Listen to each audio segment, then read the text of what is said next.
নমস্কাৰ সকলোকে জুবিনদাৰ ন্যায় বিচাৰি আপোনালোকৰ মাজলৈ আহিছোঁ কেইটামান কথা ক'বলৈ সকলো ৰাইজ উজাগৰে আজিও আছে সেই টুকুৰা জেগাত যি টুকুৰা জেগাত জুবিনদা চিৰনিন্দাত টোপনি গৈ আছে আজিও আচলতে প্ৰকৃতিও ন্যায় বিচাৰিছে জুবিনদাৰ কাৰণে আজি জুবিনদাৰ যিদিনাখনৰ পৰা মৃত্যু হৈছে সেইদিনাখনৰ পৰা প্ৰকৃতি কেনেকুৱা এটা ৰূপ লৈ আছে দেখিছে এই ৰ'দ এই বৰষুণ হয়তো প্ৰকৃতিও জুবিনদাৰ ন্যায় সোনকালেই বিচাৰিছে নহয় জানো তেওঁ এজন ভগৱান তুল্য মানুহ গতিকে গোটেই বিশ্বতেই তেওঁক ভগৱান বুলি গণ্য কৰা হৈছে যদি এজন ভগৱান ৰূপী মানুহে যদি ন্যায় নাপায় তেনেহ'লে ন্যায় কোনে পাব এই চৰকাৰখনে ন্যায় তেনেহ'লে কাক দিব হয়তো যদি জুবিনদাক ন্যায় দিব নোৱাৰে হয়তো কোনো দিন কোনো কালেই এইখন চৰকাৰে কাকো ন্যায় দিব নোৱাৰিব তেওঁলোকে কংগ্ৰেছ আৰু বিজেপিৰ মাজত বোকাচতীয়া ৰাজনীতি কৰিব বিচাৰিছে তোমালোকে ৰাজনীতি কৰি থাকা তোমালোকৰ ৰাজনীতিত আমাৰ একো বাধা দিবলৈ আমাৰ প্ৰয়োজন নাই আমি বাধা নিদিওঁ তোমালোকৰ ৰাজনীতি তোমালোকে কৰি থাকা যেতিয়া ৰাইজে ৰজা পাতি দিব তেতিয়াহে তোমালোক ৰজা হ'বলৈ পাবা ৰাইজে যদি তোমালোকক ৰজা নাপাতে তেনেহ'লে তোমালোক ৰজা হ'ব নোৱাৰিবা প্ৰজা হৈয়ে থাকিব লাগিব ৰাইজে নখ জোকাৰিলে নৈ বয় গতিকে মামাই এটা কথা মনত ৰখা বহুত প্ৰয়োজন 2026 চন আগত আহি আছে গতিকে যিমান সোনকালে পাৰে আপুনি জুবিনদাৰ ন্যায় দিবলৈ চেষ্টা কৰক নহ'লে হয়তো 2026 চনত আপোনাৰ কিন্তু ঘমৰ ঘণ্টাই লৰি যাব অসমৰ ৰাইজ নিমাত হৈ আছে বুলি এইটো নাভাবিব যে অসমৰ ৰাইজে জুবিনৰ মৃত্যুক লৈ পাহৰি গৈছে সেইটো নহয় ৰাইজ মনে মনে এটা কাৰণতে আছে চাই আছে আপোনালোকে কি কৰে ৰাইজ যদি জাগিবলৈ হয় নহয়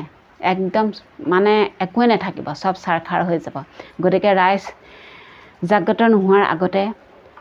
অতি সোনকালে ন্যায় প্ৰদান কৰক আজি 23 দিন 24 দিনেই হ'ব হ'ল কিন্তু আজিলৈকে কি হৈছিল কি নাই হোৱা সেই কথাষাৰ জানিবলৈ বাৰে বাৰে ন্যায় বিচাৰিবলগীয়া হৈছে বাৰে বাৰে হাতজোৰ কৰিবলগীয়া হৈছে গৰিমা বৈ তেওঁ চকুত অনুবৰতে চকুলো অসমবাসী ৰাইজেও অনুবৰতে চকুলো তেওঁ সমাধিস্থলীলৈ এবাৰ আপুনি আহি চাবচোন আকৌ সেইদিনাখনে হয়তো আহিছিল আপুনি আকৌ এবাৰ আহি চাব দিনে ৰাতিয়ে তাত তেওঁৰ অনুৰাগীসকলে হিয়া খুন্দি হিয়া জোকাৰি আজিও কান্দি আছে কিন্তু আপোনালোকে গাদীত বহি আপোনালোকৰ নিজৰ গাদীখন ৰক্ষা কৰিবৰ বাবেহে আপোনালোকে উঠি পৰি লাগি আছে নহয় জানো বাৰু আপুনি কৈছে কংগ্ৰেছৰ কথা গৌৰৱ গগৈয়ে কৈছে আপোনাৰ কথা গতিকে এইখিনি ৰাজনীতি নহয় কিনো আপোনালোকে ইজনে সিজনৰ গাত ৰাজনীতি কৰি বোকা ছটিয়াই ৰাজনীতি কৰি থাকক আমাক সেই ৰাজনীতিৰ নালাগে আমাক লাগে জুবিনদাৰ ন্যায় জুবিনদাৰ কি হৈছিল আচলতে তাত কি ঘটনা ঘটিছিল আৰু যদি আছে সম্পূৰ্ণ ভিডিঅ' ক্লিপটো আপোনালোকৰ তাত হয়তো CC টিভিত থাকিব পাৰে ইয়তখনত গতিকে সেইবোৰ সোনকালে তদন্ত কৰি সকলোখিনি সোনকালে ন্যায় তালিকাত ৰাইজক জনাওক আৰু গৰিমা বৈ পিতৃয়ে জানিব বিচাৰিছে তেওঁ আচলতে হৈছিল কি সোনকালে ন্যায় প্ৰদান কৰক বাৰে বাৰে এই কথাখিনিকেই গৰিমা বৈ কৈ আহিছে আৰু অসমৰ ৰাইজেও কৈ গৈছে আচলতে আপোনালোকৰ ৰাজনীতিখন এনেকুৱাই হৈছে ছ'চিয়েল মিডিয়াত যদি কোনোবাই এটা অকণমানো কথা লিখে বা এটা শব্দ মানে কয় তেতিয়াহ'লে আপোনালোকে ধৰি বান্ধি নি জেলত ভৰাই থৈছে সেইটোতো এটা ৰাজনীতিয়ে নহয় জানো বাৰু সেইখিনি আচলতে কৰিব নালাগে কাৰণ কেলৈ কৰিব নালাগে জুবিনদাক অনুৰাগীয়ে জুবিনদাৰ কাৰণে মৰিবও পাৰে তৰিবও পাৰে সেইদিনাখন দেখিছোঁ এজন ল'ৰাই তেওঁ সমাধি ক্ষেত্ৰত গৈ বুকু ঢুকাই কান্দিছে তেওঁ ন্যায়ৰ বাবে তেনেহ'লে চাওক আজিও সেইখন ঠাইত সেইদিনা যিদিনা শেষ যাত্ৰাৰ বাবে জুবিনদা আহিছিল সমাধি ক্ষেত্ৰলৈ ঠিক তেনেদৰে আজিও নাম গুণ গাই জুবিনদাৰ শেষ যিটো গান আছিল প্ৰাৰ্থনাৰ ৰূপ ল'লে সেই গানটোৱে আৰু সেই গান ভাগি গাই সকলোৱে আজিও চকুপানী তাতে টুকি আছে গতিকে যিমান সোনকালে পাৰে ন্যায় দিয়ক আৰু ন্যায় দিয়ক, মুঠতে আমাক ন্যায় লাগে। আপুনি যে কৈ আছে আপোনাৰ কোনো সম্পত্তি নাই, তেনেহ'লে ছ'চিয়েল মিডিয়াত আপোনাৰ সম্পত্তিৰ বিষয়ে যিবিলাক কথা আলোচনা হৈ থাকে, যিবোৰ আপোনাৰ সম্পত্তিৰ তালিকা প্ৰস্তুত কৰি আপলোড দি থাকে, তেনেহ'লে সেইখিনিনো কি? সেইখিনি আপোনাৰ সম্পত্তি নহয় নি?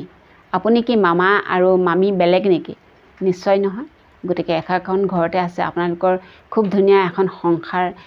গতিকে মিছা কথা নক'ব।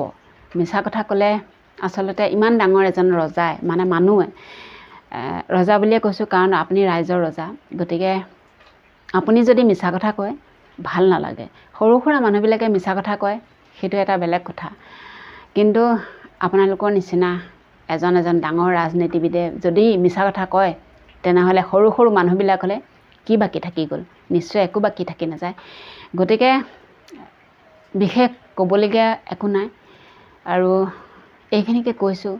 নিতুমণি শইকীয়াদেৱহঁতে যিখিনি কথা কৈছে, কিন্তু একদম ৰাইট কথা কৈছে। তেওঁলোক একেবাৰে সজা কঠিয়াৰ মানুহ, সেইবাবে হয়তো তেওঁলোকক অজস্ৰজন লোকে অসমৰ ৰাইজে ভাল পায়। আৰু লগতে আপোনাকো বেয়া নোপোৱা মানুহ নাই, আপোনাকো ভাল পায়। আপুনি আজিলৈকে জুবিনদাৰ যিদিনাখন মৃত্যু হৈছিলে, সেইদিনাখনৰ পৰা তেওঁ একেবাৰে শেষ কৃত্য কৰালৈকে যিখিনি কাম আপুনি নিৰামিকৈ কৰি গ'ল, নিষ্ঠাৰে কৰি গ'ল, সেইখিনি দেখিয়ে আপোনাকো বহুত বহুত ধন্যবাদ দিছোঁ। গতিকে সমগ্ৰ ৰাইজেও বহুত ধন্যবাদ দিছে। সেইখিনিকে ৰাখি আপুনি যাতে কোনো ধৰণৰ ৰাজনীতি নকৰি আমাক ন্যায় দিয়ক, জুবিনদাক ন্যায় দিয়ক। শেষত আকৌ এবাৰ ক'লোঁ, জয় জুবিনদা, জয় আই অসম।